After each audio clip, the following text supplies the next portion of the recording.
अस्सलाम वालेकुम दोस्तों, इस वीडियो में हम आपको बताएंगे सऊदी की लेटेस्ट और इम्पोर्टेंट अपडेट। ये वीडियो उनके लिए बहुत ही इम्पोर्टेंट होने वाला है जो लोग अभी सऊदी अरब के अंदर रहते हैं, सऊदी अरब का कोई भी सफ़र करना चाहते हैं, क्योंकि फ़्लाइट को लेकर एक नई अपडेट दी गई है जहां पर कुछ लोगों के लिए एक अच्छी अपडेट दी गई है। अभी किन लोगों के लिए अच्छी अपडेट दी गई है उसके बारे में हम इस वीडियो में आपको डिटेल बताएंगे।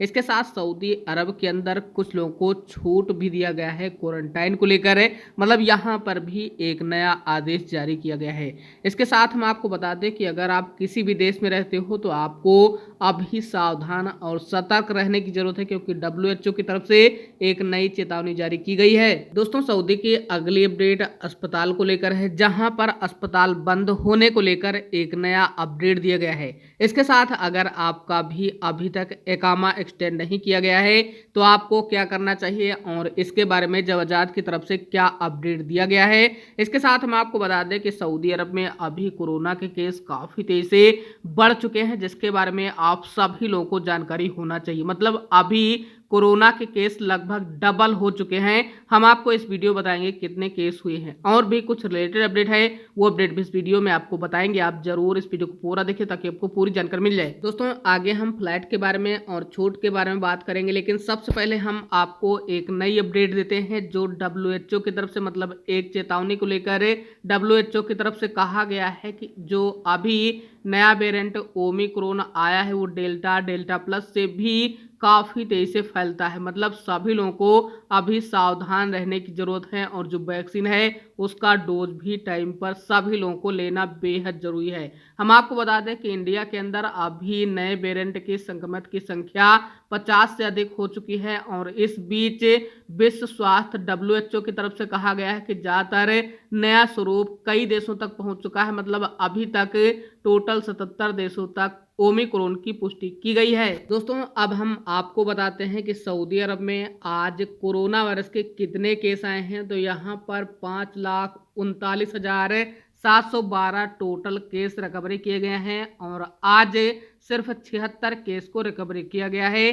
टोटल केस सऊदी अरब के अंदर 5,50,457 हो चुके हैं। नए कोरोना वायरस के केस आज भी 88 पाए गए हैं। मतलब कोरोना वायरस अब काफ़ी तेजी से बढ़ रहा है, इसलिए यह आशंका जताई जा रही है कि दोबारा फ्लाइट बंद की जा सकती है अगर ऐसे ही कोरोना वायरस और भी तेजी से बढ़ता रहा तो। दोस्तों, अगली अपडेट एक बहुत ही अच्छी अपडेट है, क्योंकि अभी PCR छूट को लेकर एक नई अपडेट दी गई है सऊदी के गवर्नमेंट की तरफ से, जहां पर कहा गया है कि अगर सऊदी नागरिक की विदेशी पत्नी या सऊदी पत्नी के विदेशी पति को छूट दिया जाता है, मतलब ऐसे लोग अगर सऊदी अरब में अभी एंट्री करते हैं तो उनको छूट दिया जाएगा। इसी प्रकार यहाँ पर विदेशी माता पिता और सऊदी नागरिक के बच्चों पर भी ये नियम लागू होता है। आगे सऊदी के गृह मंत्रालय की तरफ से कहा गया है कि विदेशी घरेलू कर्मियों को देश में प्रवेश करने वाले नागरिक के साथ PCR परीक्षण से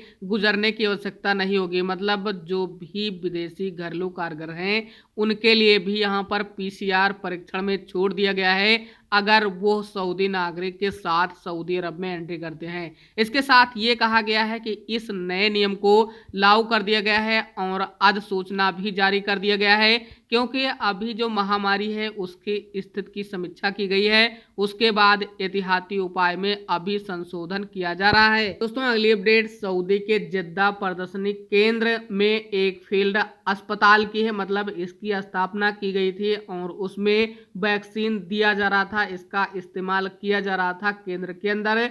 लेकिन अभी जिद्दा के स्वास्थ्य विभाग की तरफ से कहा गया है और स्वास्थ्य मंत्री के सहयोग के निर्देश के अनुसार कहा गया है कि फील्ड अस्पताल को बंद कर दिया गया है। मतलब फील्ड अस्पताल के सभी सामान को नियमानुसार अपने कब्जे में ले लिया गया है, जिसे मंत्रालय के गोदाम में ट्रांसफर भी कर दिया गया है। तो वहां के रहने वाले लोग अब इसका फायदा नहीं ले पाएंगे। दोस्तों, अगली अपडेट उनके लिए है जो लोग बैंक में एक अकाउंट रखते हैं। मतलब अगर आप किसी भी देश में रहते हो और बैंक में अकाउंट रखते हो तो तो आपको धोखाधड़ी से बचने के लिए एक जागरूकता अभियान चलाया गया है। मतलब कई जगहों पर यह अभियान चलाया जाता है और मीडिया द्वारा आपको बताया जाता है कि आप किस तरह से सतर्क रहें। तो सबसे पहले ये आपको ध्यान रखना है कि अगर आप कुछ भी डेटा रखते हो तो वहाँ पर उसको अपडेट करें, मतलब एप्लीकेशन है तो उसको अपडेट करें या नेट बैंकिंग है तो उसको अपडेट करें। इस तरह से आपके लिए बेहद जरूरी है। इसके साथ नंबर 1 बताया गया है कि आधिकारिक निकायों के रूप में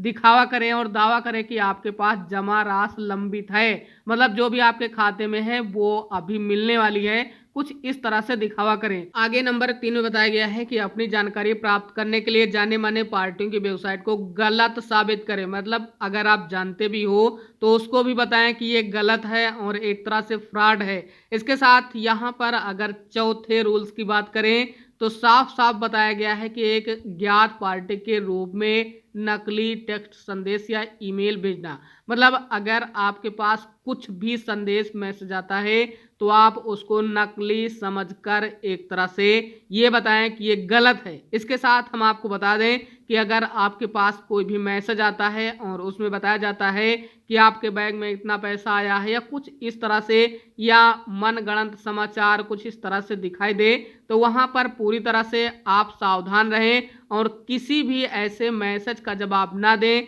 अगर कुछ भी मैसेज आता है या कुछ भी ओटीपी आता है, कोई पूछता है, तो आप उससे भी सावधान रहें। दोस्तों अगली अपडेट एकामा को लेकर है, क्योंकि लगभग 15 दिन हो गए हैं और आपके एकामा शायद रेन्युअल नहीं हुए हैं, क्योंकि काफ़ी लोग अभी भी ज़्यादा परेशान हैं कि हमारा एकामा कब रेन्युअल होगा। इसके बारे में हमने कई बार अपडेट भी किया है, लेकिन हम दोबारा अपडेट कर देते हैं कि अगर आपका अभी तक एकामा रेन्युअल नहीं हुआ है तो या तो आप उसका इंतज़ार करें टाइम आने का कि कब हमारा एकामा रेन्युअल होगा, क्योंकि 31 जनवरी 2022 तक आपका एकामा एक्सटेंड कर दिया गया है गवर्नमेंट की तरफ से, लेकिन काफ़ी लोग अभी भी परेशान हैं और सऊदी अरब में एंट्री नहीं कर पा रहे हैं। तो ऐसे में एक तरीका यही है कि आप अबसार अकाउंट के माध्यम से अपना एकामा 3 महीने, 6 महीने, 9 महीने इस तरह से रिन्यूअल करके सऊदी अरब में एंट्री करें। और अगर आपको दिक्कत होती है तो आप जरूर अपने कपिल से संपर्क करें, क्योंकि आपका कपिल ही आपका एकामा रिन्यूअल करेगा। दोस्तों अगली अपडेट भी एक बहुत ही अच्छी अपडेट है, क्योंकि सऊदी के मक्का ग्रेड मस्जिद में परिवहन सेवा प्रशासन द्वारा अभी जो एक तरह से तवक्कलना एप्लीकेशन है उसके माध्यम से ग्रेड मस्जिद के अंगतुक्कों के लिए 8000 सामान्य इलेक्ट्रॉनिक गाड़ियां प्रदान की है। मतलब यह एक बहुत ही अच्छी अपडेट है, क्योंकि जितने भी लोग ग्रेड मस्जिद में जाते हैं रहते हैं उनके लिए यह सेवा शुरू की गई है। और बताया गया है कि यह जो सिस्टम है इसके तहत 24 घंटा जो मतलब कार्यकर्ता है वो कार्य करेंगे। टोटल 750 कर्मचारी होंगे। आगे कहा गया है कि इन लोगों को 3 शिफ्ट में कार्य दिया जाएगा और इस दौरान ये लोग कार्य करेंगे पूरी तरह से 24 घंटे। दोस्तों अगली अपडेट इंडोनेशिया से बताया गया है कि अभी काफी तेज से भूकंप आया है और इस बीच ये बताया गया है कि 3 स्कूल, 2 पूजा घर, 1 बंदरगाह को क्षतिग्रस्त हुआ है और इस दौरान 350 घर तबाह हो गए हैं, 800 लोग बेघर हो गए हैं। इसके साथ ये भी कहा गया है कि 7 लोग घायल हुए हैं, लेकिन किसी के मरने की खबर अभी तक नहीं है। इसके साथ जिले में 770 लोगों ने सरकारी भवनों में शरण ली है। तो ये एक बहुत ही बुरी अपडेट आई है।